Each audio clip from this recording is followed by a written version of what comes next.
Welcome to the MamasteFit Podcast. In this episode, my birth partner and husband, Barron, will be sharing our birth stories from his perspective. Welcome to the MamasteFit Podcast. This is Gina, perinatal fitness trainer and birth doula. And this is Roxanne, labor and delivery nurse and student midwife. And this is the MamasteFit Podcast, where we empower you on your prenatal fitness, birth, and postpartum return to fitness journey. Our podcast shares how to move throughout your pregnancy to stay strong and comfortable. Pain is not a requirement of pregnancy. Understand the science of birth and how to approach recovery after birth. We share our personal experiences as mothers navigating the stage of lives, plus our professional expertise as birth workers and fitness professionals. Our goal is to help you feel confident as you navigate the perinatal timeframe for an empowering pregnancy, positive birth, and postpartum journey. We are glad to have you with us on this journey and that you've chosen us to support you.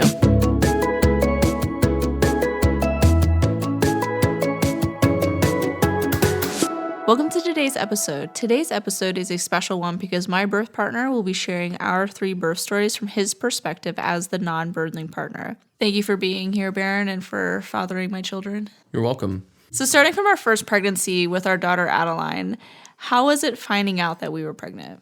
I would say it was probably a little excited. I was definitely a little nervous. I was definitely fortunate. So I was excited that I was going to become a father, and especially to go on this journey with you. I was a little nervous because we were living in separate states. You were still in the Army. I'm still in the Army. We were about 4 hours apart. So I was definitely worried about if something had happened while we were apart and not together on a weekend. And then I would say a little bit fortunate just because I know some people have difficulties getting pregnant and we didn't really experience that. So I was probably all 3 of those things.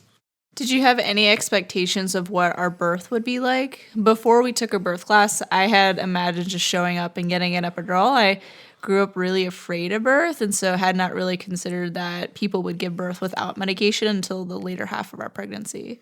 I knew nothing about birth other than what you see in TV shows and in movies. And it was nothing that I was ever really talked about with any friends or families. I would generally meet a baby when they were brought home from the hospital. So it was definitely something new to me. So from an expectation standpoint, I had none other than that. I was really relying on a birth education course to show me what was going on. And then after we took a childbirth education course, how did you feel about birth then? I would say I was definitely more confident in my ability to support you as a birth partner. But the specific course that we took, I think, left me a little bit mistrusting of the medical system. So I was worried that we would go into the hospital and your wishes and our birth plan that we came up with wouldn't necessarily be honored. So what made you recommend that we hire a doula? So it wasn't me that actually figured out what a doula was and tried to convince Barron to hire one. He was the one that actually came to me and said, we should hire a doula. Well, it just sounded like a really good idea, and it kind of got dropped in my lap. So I was eating lunch with a former boss who I kept in touch with as a mentor. Him and his wife had just given birth to their child, and as we were eating lunch, he's describing how, they went in and they had this doula and all the things that this doula went. I was just like, what is a doula? I don't even think I've even heard the word before. So once you described to me, I was like, man, this sounds like a really awesome thing. This dude who I know and trust is pretty much describing this person that we could hire as something that I really need to have. So I was like, well, I got to go back and tell Gina, well, we need a doula. And then that's really kind of how the idea started. So a doula is kind of like a labor companion or a birth coach. And so they can help guide you through your pregnancy and through your birth in a non-medical way. And what can be beneficial about hiring a doula is most of us don't have very much experience with birth other than our own birth experiences and maybe one friend or your family members. But a doula has ideally attended multiple births and has a lot of experience with birth. And so they can help guide you to understand what is normal, what is not normal, help you understand different labor positions that you can do. So they're kind of like your labor buddy is how I would describe a doula, and definitely something that I would recommend if you feel very unsure on how to navigate birth or even what to expect.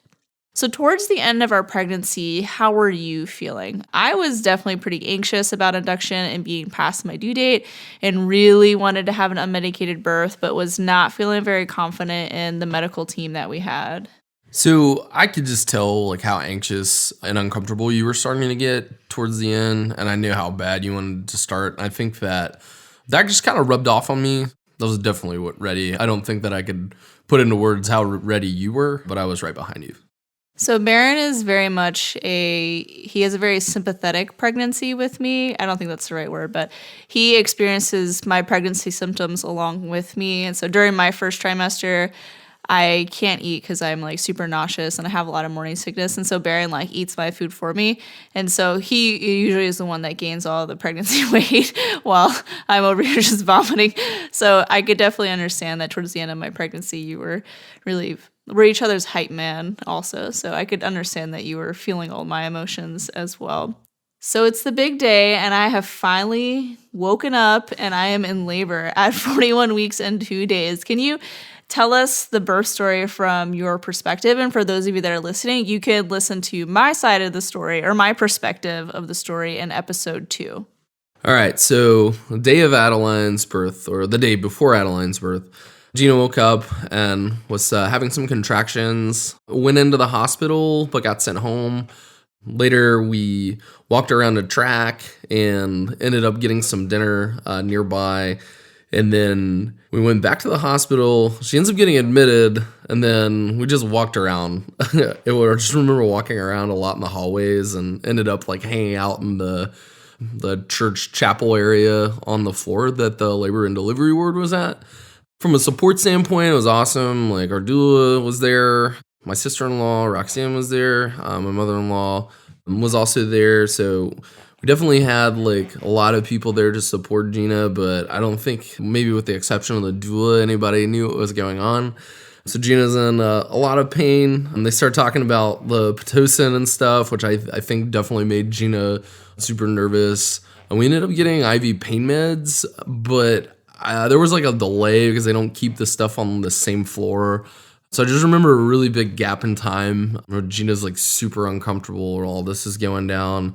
As we were kind of coming back and forth, taking breaks on who's like comforting her, I just remember like not knowing which questions to ask the nurses. And every time like the midwife would come in, she was like super, super, I wouldn't say like abrasive, but just like at the time it definitely felt standoffish, and any like hint of a question of, hey, what are we doing was definitely like met with resistance. So I think eventually it just kind of faded away and probably didn't stand up for Gina the way that I probably could have, and having an experience of a birth after that. And we ended up getting an epidural. I remember Gina like crashing for a nap and then water breaking. It's probably like 9 a.m. the next morning at this point. And then within 30 minutes, she was pushing, and then Adeline came out around noon. So it was like a rush really for me, like the last little bit. I kind of described this setting as being in a high school hallway, and back where I grew up, like kids would get in a fight, and you might have a friend that's on the inside of this like circle where all the kids are like surrounding, watching, like preventing anybody from getting out and wanting the fight to go on as long as possible. But I kind of felt like I was on the outside of that. So there were so many people in the room, and I didn't know what like half them were. Like I recognized the midwife, and I understood like one of the guys was a doctor. At one point in time, he's talking about like forceps or something that's like freaking Gina out. When Adeline finally comes out, it just seemed like a snap. I think I got a picture or two. These medical people are grabbing her, and then next thing they're off to the way station. I don't know. It's such a blur. Like I'm glad that we had a couple pictures to show what happened, because I definitely wish I had been able to like cherish it a little bit more. But that's about like in a very like quick sense of how it was for me. How did you feel when she was like finally born? So they brought her directly over to the warmer for whatever reason. I still don't know why, because she was like screaming and crying. And they were like, hey, Dad, you want to come cut the cord? And I was kind of like, how long is my umbilical cord? They meant like just trim the cord. So if your baby's at the warmer, your umbilical cord has been cut. And then your partner will just trim it if they didn't get a chance to be the one that actually cut it. So how did you feel when she was like finally born? Like my 2.5 hours of pushing and like 2 days of labor was like finally done. So once she was finally born, initially I was worried. I mean, you don't really understand all the medical terms that are being used when the baby comes out initially. And I think Adeline had her hand up near her head when she was like coming out of the birth canal. And the only thing I remember were one of the midwife or one of the doctors was saying like compound something as they're like taking notes on a chart. And I'm like, the only thing I have reference to in playing sports and being in the military is when people talk compound, I'm thinking like compound fracture. I'm like, oh my God, did my daughter just come out with a broken arm? And then like Gina said, they rushed her over to the warming station so fast. I was just expecting to have gotten a chance to cut the umbilical cord. So I was like, man, maybe something's wrong. No one's really talking.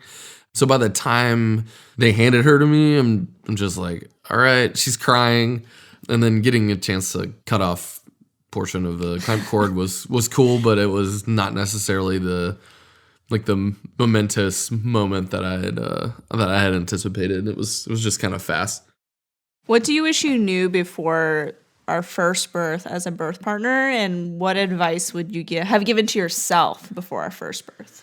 I think I would have probably given myself the advice to just slow down. Maybe if I had some questions to like consult Google or talk to the doula.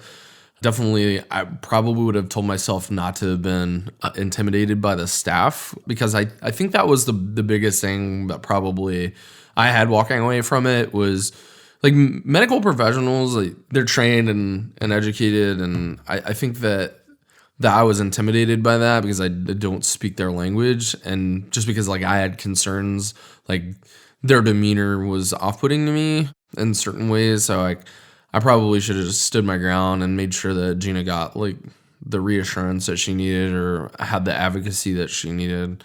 But it's one of those things, like in hindsight, you don't know what you don't know, but that's definitely what I would have been more prepared for. I would say for the birth partners, it can be really hard to know when to speak up because you don't necessarily want to like interfere with necessary care that could potentially cause harm. So I think sometimes that's why partners don't want to like speak up or like ask a lot of questions, is like they don't want to interfere and potentially like have an issue occur because they were like interrupting. Do you agree with that? Yeah, and I mean, there's this back fear as like, one thing that I didn't want to do was get kicked out of the room and not be present. So I was trying to like find a balance in my head between being just nervous and also respectful to the staff. I think the only reason why you would get kicked out is if you like assaulted somebody. So it's okay to speak up. Oh yeah, you definitely know that now. So we're really fortunate with Barron's job that the military gives paternity leave. But at the time that our daughter was born, it was only 10 days of paternity leave, which I know for a lot of folks is like a lot of time because they get none. But we were unfortunately rushed and with having only a few days of that paternity leave. And so we were pretty rushed to bond as a family before you were off for training for like weeks or months at a time. So how was it for you those initial days after our daughter was born? The initial days were kind of rough being in the hospital. So that was one of the other things is if you're going to like give birth in a hospital, just be prepared to not sleep and constantly have people coming in the room to do just random checkups and stuff and taking your baby and bringing them back and just watching from a glass screen, through like the hallway and to whatever room they're doing checkups and that kind of stuff. So that's going to be nerve-wracking, not necessarily for the birth partner as much as it is for the mom. And then honestly, like most people probably don't get good sleep in a hospital bed. The chairs in the hospital definitely aren't that great. But once I got out of the hospital, we were on our way home. I got, like Gina said, about 10 days off from work. I think the thing that was the most tough with this one was it occurred near the July 4th holiday. So a lot of the things, just bonding and also just administrative things that we needed to get done as far as enrollment in some of the healthcare and personnel systems for the Army with our daughter it was difficult to do because things were closed because it was like a weekend. But it just felt like I was back to work like right away, and I didn't get a chance to do much bonding. So that was tough. And then Once I was back at work, like Gina said, I was away for, I think it was about a month initially, and then it was just on and off. I was gone a lot through the next year, and it definitely I could tell the hours that I was working and not having that time definitely affected. I really think it affected my relationship with my daughter for almost like probably the first 2 years. It was definitely tough. Let's take a break from this week's episode to hear from one of our sponsors, Needed, a nutrition company focused on optimal nourishment for the perinatal journey. We need choline to support our baby's neural tube formation and cognitive development, as well as for our own health benefits. But many of us are not getting enough choline in our diets, and most prenatals include only a bare minimum amount or none at all. New research also suggests that we need double of the current recommendations. That's one of the reasons I love Needed so much. Needed's core products contain choline, plus they have a choline add-on. I highly recommend adding Needed's choline onto any prenatal vitamin you are taking. To get started, head to thisisneeded.com and use code MamastePod for 20% off your first order or first 3 months of a Needed subscription. So once I hit a year postpartum, we decided to try to conceive our second child. And it definitely took a lot longer this second time around to conceive, which was like really confusing because with Adeline, it was like, I think 3 months of trying. And one of those months we weren't together, and that's why. And so we're trying. And then finally we got pregnant after like several months of trying. But unfortunately we had a missed miscarriage, which means that the pregnancy was not viable, but my body had not recognized that and did not pass the baby yet. And so we ended up doing a medical miscarriage at home. And then Barron deployed for a few months. And so we weren't able to try to conceive during that time frame. He got home. We tried again. After a few months, we got pregnant. I rushed to the lab to get a positive blood test. And then 2 days later, I started bleeding and it was confirmed that I had another miscarriage. So how did you feel about our losses? It was definitely uncharted territory as far as anything I'd ever experienced. I didn't really know how to feel at first. I kind of felt numb, but I saw that you're definitely not in a good place, and I think I just kind of absorbed some of your emotions. But it was definitely it was hard to talk about for me. I was definitely fortunate my work would allow me to take some time off on both, especially with the deployment that I had to go on. They gave me about 3 weeks off, so that was really awesome, being able to spend that time at home and just kind of figure things out with you before I headed out. But also, I would say the biggest thing for me was the confusion that we experienced with the medical staff. It just didn't seem that, either from a bedside manner standpoint or just empathy standpoint, that they took it as serious as I think you did. And I think that was kind of off-putting. It was kind of more hey, this happens to everybody, or this happened to my daughter, or just not necessarily the thing that I think actually makes anybody feel better. So that it just kind of felt like maybe the length of pregnancy was how they were weighting the value in terms of how much loss somebody was allowed to feel. So it was just something definitely for anyone to be cognizant about if your loved ones are experiencing a situation like this, to definitely be aware that it's not easy for them. And then finally in September of 2019, we did conceive our son. And so did you feel anxious at all during his pregnancy of another loss?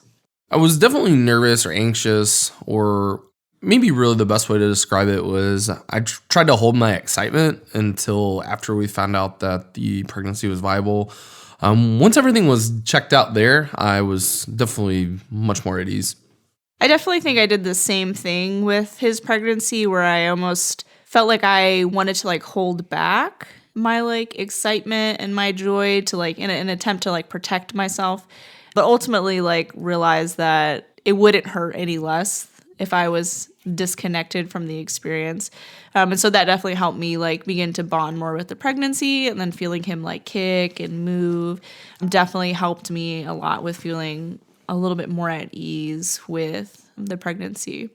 And so Owen, our son, his pregnancy was pretty uncomplicated, no real issues throughout other than concerns for us about loss, because we had just had 2 back-to-back losses. And everything was going pretty smooth. Barron deployed for, I think, 4 to 6 months to Germany. And so we went and got to visit him for Christmas, which was like really fun. And then COVID happened. And he had just gotten back from home, like the world shut down. And we were trying to figure out like what we were going to do for our birth because all my prenatal appointments pretty much got like canceled. I was doing centering, which is like a group prenatal appointment for 2 hours at a time. And those all got canceled. And they were like, we'll just call you to check in on you. And I was like, well, that's not providing care. And then like certain states were really limiting visitors. And so like New York City, like partners weren't even allowed to attend the birth of their child. And so in our state, it was you could have one person at your birth. And so like obviously it would be, for me, it would be Barron. But I was like concerned of like, what if this continues to go down like this path where, you know, I'm in there by myself and everyone's in like hazmat suits and I don't want to give birth by myself. There's also a lot of people like that I want to be at my birth beyond just my husband. And so we decided during my 3rd trimester to switch to home birth. And so how did you feel about switching to home birth? What were your concerns and what helped you feel confident that this was a good option for us? I was definitely nervous at first. I think ultimately the COVID protocol with the hospitals and I think your fears about what you just brought up, like giving birth alone and just being surrounded like by people with suits on, definitely pushed it over the edge for me where I was like, okay, let's do this. But I think what really sold me on it was having one of my friends who's a doctor just kind of walk me through basically fail safes or like the transfer plan. Like if something like went wrong, like how do we get to the hospital? Once I found out the process is like, hey, you have a backup for a home midwife. You have a hospital that's basically agreed to accept you. And I was just like, well, all right, well, what's the worst thing that could happen here? And I think typically, I don't know, for me, like my fears would be like, what happens if some type of hemorrhaging event goes on or Gina starts bleeding uncontrollably? Those are really like was my probably nightmare fear. But I ultimately felt confident that from where we were living at the time that I'd be able to get to the closest hospital in the event that there was an emergency. And so with home birth, your provider should not be waiting for the emergency to begin the transfer process. They may have certain like pink flags or triggers within their care that would start to initiate a transfer. So something that could likely lead to a more emergent situation, they would recommend transfer at that point. And then for things like hemorrhage, like there are medications that you can give at home to help manage hemorrhage as you are transferring. And so understanding what your home birth provider's transfer plan is and their emergency plans are, like what are some common things that they would transfer for? What are some common emergencies that they encounter? And so having that type of conversation can really help build your confidence and your trust in your provider to be able to keep you and your baby safe during a birth at home. And I know for a lot of partners, that is like the big concern is like, why would we not give birth at a hospital if that's the safest place to give birth? And the hospital is a great place to give birth. You can also safely give birth at home with a qualified medical provider. And so understanding what their transfer plan is, what are some reasons that they transfer for, what are some common emergencies that they may encounter can help you be more confident that you can stay safe. And so with that, what advice would you give to a birth partner in supporting a switching care from the hospital to a home birth?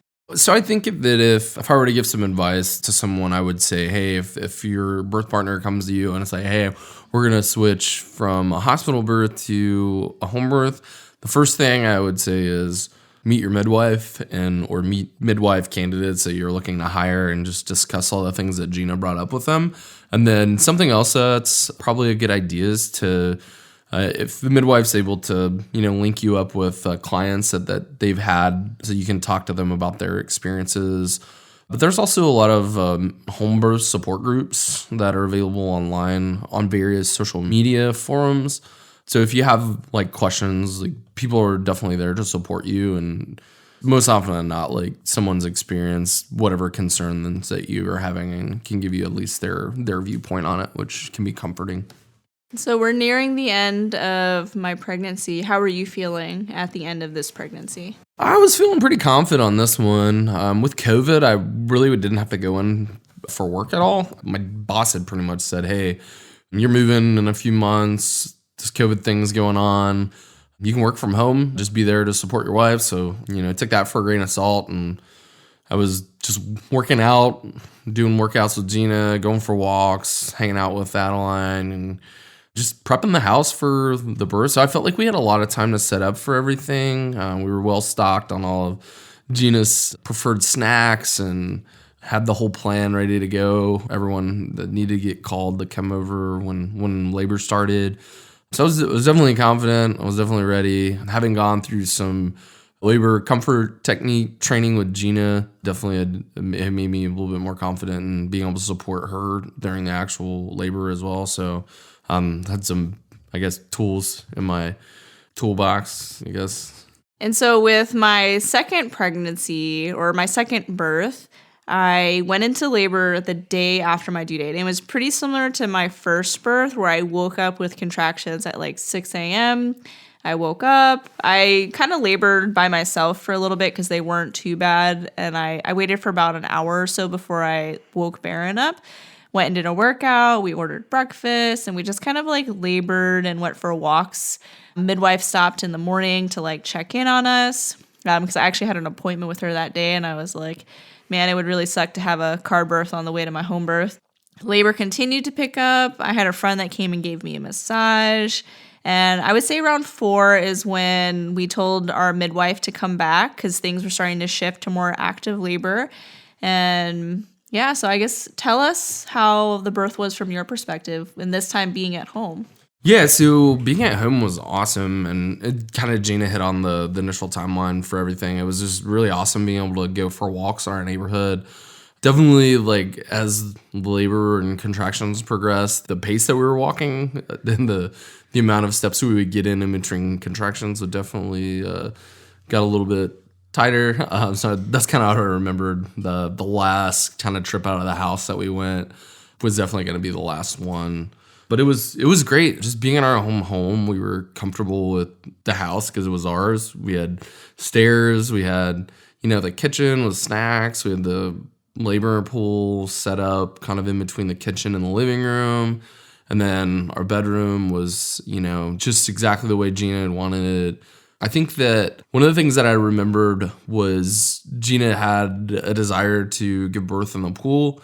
We were kind of in and out of the bedroom and the living room, walking around, finding different places to labor. And once she got in the pool, stayed there as long as she was comfortable. But I think that she was, at some point, got nauseous, and we ended up getting out and we made our way back to the bedroom. And that's kind of where I think things picked up. But I was definitely like trading on and off with my sister-in-law Roxanne on doing hip squeezes and other comfort techniques for Gina. So we were kind of like just back and forth there, and it was really exciting. It was definitely like a really, really good environment, good energy. It was exactly what we had talked about and what we wanted, other than Gina not being able to stay in the pool for as long as she wanted.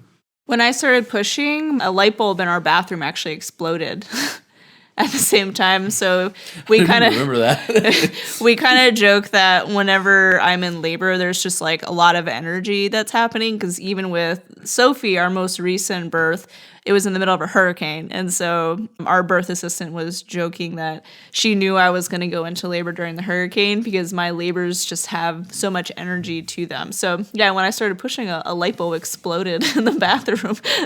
I actually don't remember it. Roxanne brought it up to me.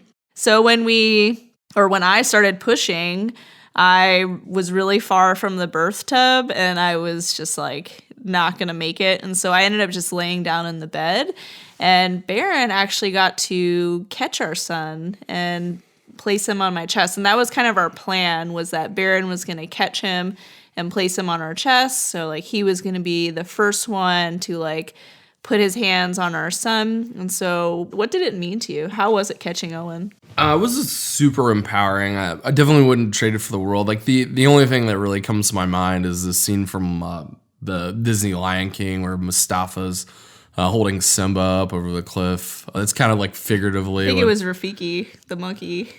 Yeah, I guess it was Rafiki. But yeah, it was Mufasa doesn't have hands. Yeah, He's just got paws. That's a cartoon. But yeah, anyway, probably need to go back and watch that one. But yeah, that was kind of how it was for me. It was awesome. And so how did you feel about the home birth experience, and what advice would you give to partners that are preparing for a home birth? I'm super supportive of it. Definitely thought it was worth doing. I think one of the biggest things is immediately after the birth and once all the initial checkups were done, we got to go to sleep in our own beds. That was amazing, especially comparing, my experiences from the hospital birth to this one. And, I'm sure there are hospital births that go by smoother than our first one did, but it was definitely, the experience that we were looking for.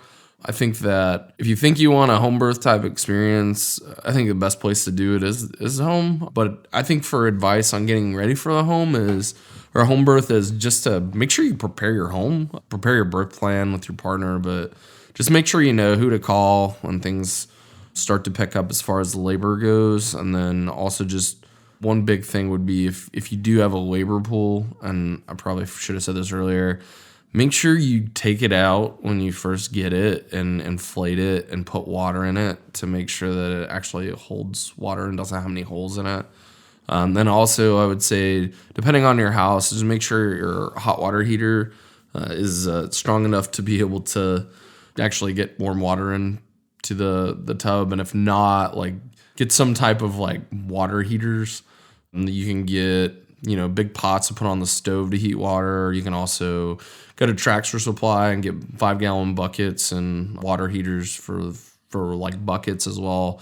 If you're gonna put water in the birthing pool, you may not be in it the whole time while it's warm. So just have a way to keep it warm or add water back to it that's warm.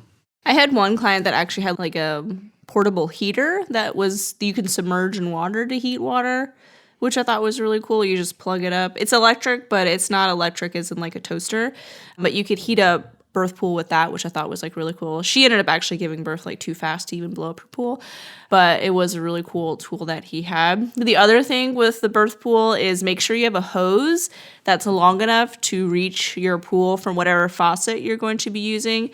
We just used our laundry room water attachments, and then make sure you have an adapter that can go to whatever faucet for that hose as well in regards to preparation.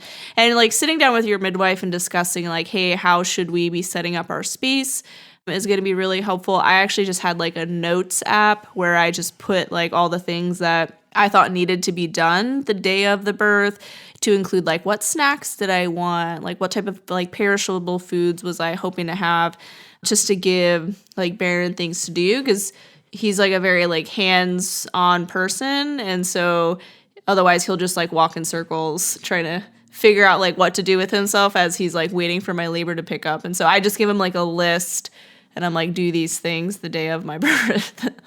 Yeah, I don't do well in silence. All right. So after about 18 months, a year to 18 months, I started bringing up a third kid. I don't think that you totally knew that I wanted more than 2 children. I think you were in denial about the fact that I always said I wanted 4 kids.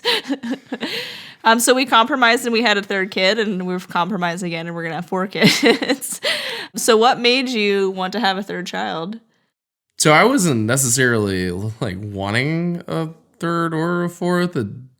I just wasn't against it. I don't know how to say that without sounding like I don't care. I do care. I love my children.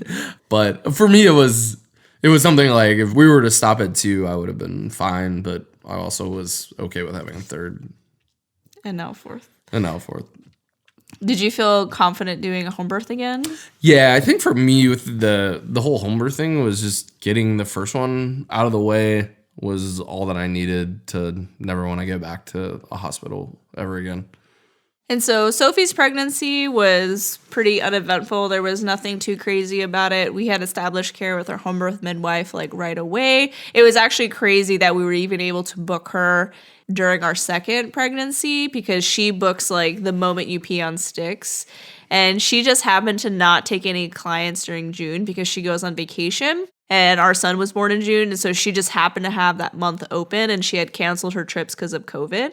And so it was a while that we were able to book her as late as we did. And so I knew this when we were pregnant with Sophie. And so as soon as I found out that I was pregnant, I think I may or may not have told her before I told you, just because you were at work that day and I wanted to surprise you in person. But we established care with her like really early and had care with her throughout the whole pregnancy. No big concerns at all. And then I went past my due date, which was super confusing because I was very confident that I was going to go really early. She planted a seed in my head where she had mentioned that another patient of hers who normally went past her due date, went at like 37 weeks. And so I was like, oh, that's going to be me. It was not me. Did you have any concerns when I went past my due date? Honestly, you were so confident that you were going to go before that I don't even think that I had recognized when the actual due date was. I was just like, the baby's going to come and it's coming early. So when she was late, I was like, oh man, I told my work that my wife was going to go early, and they were like, oh, I'll just stay at home because we were going to be doing some training, and I would have been like basically camping for the 3 weeks that Gina had thought that it was going to happen. So I was actually kind of like a little anxious at first that they were going to be like, hey dude, where are you at? Is this baby come yet? Because it'd be like every day I'd be like, I think it's going to happen today. And then it didn't. But they were cool. It was definitely a lot better than it had been in terms of that type of support and relationship that I had with work between the first experience. So I remember that with that one, it was just like, very, very strict on when I was able to leave. This one was like really awesome about, hey, take leave, you're good to go. So yeah. And so just like Adeline's birth, I went into labor at 41 and 2 and then gave birth the following day. But it was at like 1 a.m., so not quite as long as her labor. The night before I actually started having some contractions, I had gotten a membrane sweep from the midwife. And things started to pick up, and I was like pretty excited, and then nothing happened. And then it was just like full on despair. So I went to bed pretty early with our son, and then I woke up around 4 a.m. with contractions, which was usually around the time that I woke up to pee. So I was actually like not surprised when my contractions started at that time. Slept for a few more hours, and then around 7, I got up and started moving around. I think I woke you up at that point. Kind of the same things with this labor as I did with Owen's. Minus this time there was a hurricane. So I woke up, I worked out, I had breakfast. At some point the power went out. I was very distraught about the power being out because I really liked using a shower my last labor, and I really like hot, like scalding hot showers. So Barron did reassure me that we do have very large water heaters and that it would be fine. It would take a long time before we ran out of water. My midwife was even like, oh, like women have given birth without hot water for like thousands of years. And I'm like, I don't care. I live in this century where I have luxury in my life and I would like hot water for my birth. But the power did turn back on. And then we started to fill up the pool. The birth team was arriving. But this labor was definitely a lot slower of what I was expecting. I was expecting it to be more like Owen's, where it just kind of continually progressed through the whole day. It just kind of stayed the same for a really long period of time, like this early active labor where I was needing support during contractions, but was still very like coherent in between. And I just like didn't really know like what was happening because it was just like nothing was progressing, it felt like. So around like 9 p.m., things were still the same. And so my midwife did like a sweep. We took some castor oil. We did a tincture. We did like this triple thing. I can't think of the word. Triple threat. I don't know. We did 3 things to try to like really kickstart things. And it really worked. Active labor started shortly after that. At some point, I had gotten out of the pool, and so you came up with the idea to put this hypothermia blanket on the pool, which we were all like, that is the best idea ever. Like, that makes so much more sense. So I guess take us from when my labor started to become more active and how that blanket was actually the worst idea we've ever had. Yeah, it's tough because even looking back on it, kind of made sense. What I didn't think about was there were 2 parts to this like blanket. I should have grabbed was the one that had just like the reflective side for it, just like the emergency space blankets that you see that are sold at hiking stores. This is pretty much like a industrial grade version of that. The inside of this thing was basically like a heavy duty paper fabric. It's like the inside of a diaper. Like almost like the inside of a diaper. And when we put it over the pool, all of the like condensation, the heat that was coming off the water basically just disintegrated this into the pool, and it was just like clumps of water. And so we were like, the pool's ruined. What are we gonna do? So we started fishing out all this stuff out of the pool, and we drained the water. So luckily, like, we didn't have to test the water heaters. By this time, the power had come back on. So we were able to get everything drained out and then refill the pool. But it was definitely like, I could tell that it had stalled whatever progress Gina was making at the time, because she was really holding out on giving birth in the pool. So I didn't get a water birth with Owen's birth because I was in the bedroom and the pool was in the kitchen and it was really far. And so I was like, I'm going to have a water birth this time. And so I was pretty close to like feeling the urge to push. And I knew I was getting really close to that. And so I was like, okay, I think I want to get in the pool. And then we took this blanket off the pool and we were like, and I just looked into the water and was like, what is that? And Roxanne and the birth assistant were like, it's fine. And they try to like scoop it out. And as soon as they like touch it, it just disintegrated in their hands. And in that moment, I knew that we were going to have to empty this pool. And I also knew that I needed to push soon. And so I just sat down on the bed and I think cried. And my labor like completely stopped for the hour and a half it took to empty and then refill the pool. And then I jumped into the pool and it was fine.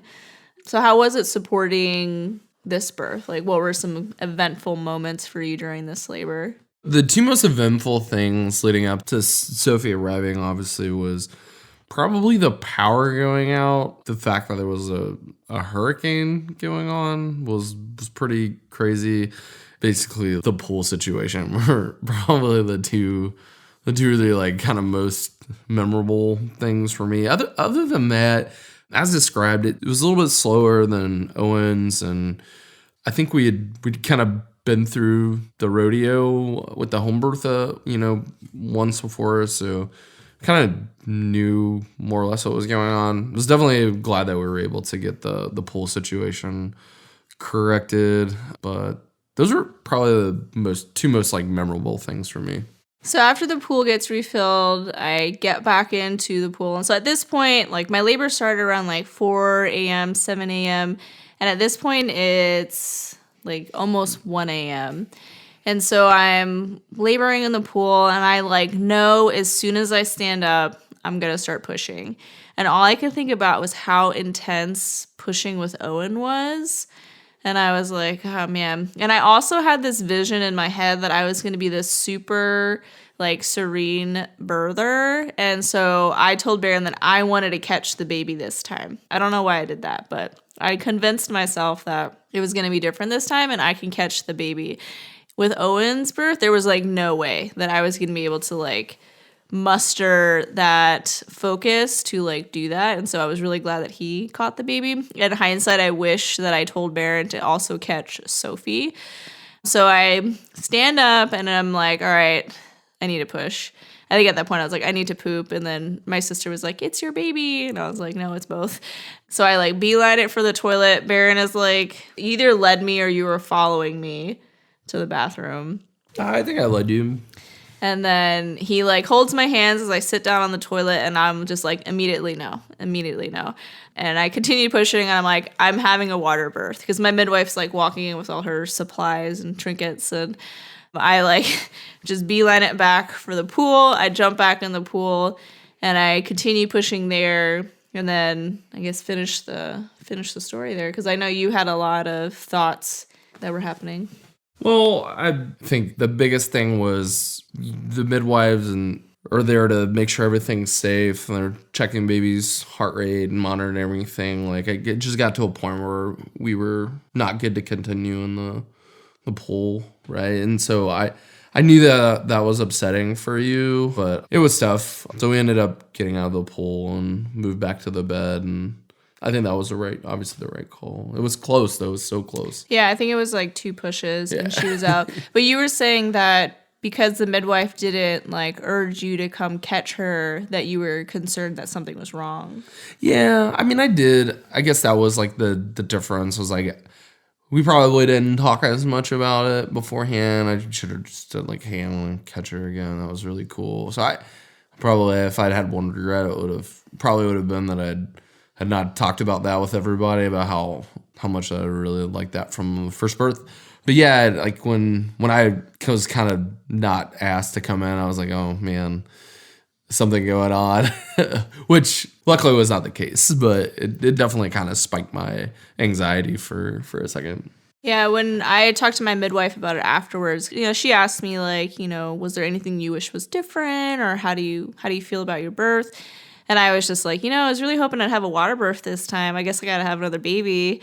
And she kind of explained like, so Sophie's heart rate just dropped a lot because she was pretty deep in my pelvis at this point. Like it's normal for babies' heart rates to drop. But it was to a point where she was concerned that Sophie may not transition well, and it's easier to do like resuscitation and to address baby like on a firm surface, so like on the bed, as opposed to in the water where I would have had to like quickly try to get out of the pool. Like babies can get really cold in the water. And so she just kind of reassured me that it was like really good that I didn't just blow her out in the pool and that we were on the bed. And then luckily we didn't need any sort of resuscitation or like assistance with transitioning. Like Sophie was like screaming as soon as she came out and was like good to go. So how did this labor compare to our first home birth experience? I think it was reinforcing that home births were our style. I didn't really try to compare them as much just because I knew that each pregnancy, each labor can be different. I think the similarities between the two gave me confidence in knowing what was going on. But ultimately, I think that they were both really, really great experiences. And like kind of Gina said, we were one step closer to doing the water delivery. So, if any indication, maybe next time we'll get it. Third time's the charm. So of our 3 births together, what were your favorite parts? Yeah, so this one I would say was the same for each one, was watching you hold our daughter, son, and daughter for the first time. I think that those mental snapshots for me, like just pure happiness. Thank you for fathering my children. I appreciate you. You're welcome. So what advice do you have to other birth partners, or what advice would you give to yourself before you had any children? Gonna do a hospital birth and you can afford a doula, I think get a doula, especially if you're first. And then if you have the means to, and you guys are both cool, at least with it in concept, talk to and explore home birth options as much as you can because they're awesome. I would definitely say of our 3 births, like each labor, I feel like we bond a lot during. Like it's a very like emotional and almost like romantic like experience together. I'm not like a super like touchy person. Like my love language is not physical touch. It's very much Barron's love language though. But during our labors, my love language is like, you cannot touch me enough. And so I always feel like during our labors, I feel like our relationship grows a lot more. So that's probably like my favorite part of labors is like the closeness that I feel and kind of this like experience of like working together through this very hard and challenging event. Even though I know that I'm the one that is like feeling a lot of like the physical pain, like I still feel like we're emotionally moving through it together. I felt that with each birth, even our hospital birth with an epidural, but I definitely felt it a whole lot more with our 2 home births because we just were able to labor together a lot longer. We were in a safe space. And then the ultimate goal was to have an unmedicated birth, which tends to require a lot more support, I felt like, from my partner. So how did you feel during the labors, like emotionally and with our relationship? I think definitely felt connected. It's definitely an opportunity to grow. I would say that out of the 3, probably the least connected, honestly, I felt was during our hospital birth, mainly because I felt like you were restricted to either bed or hooked up to IVs, and I don't know. It was just kind of tough. I just felt more like a spectator in those. So in addition to not really knowing what was going on.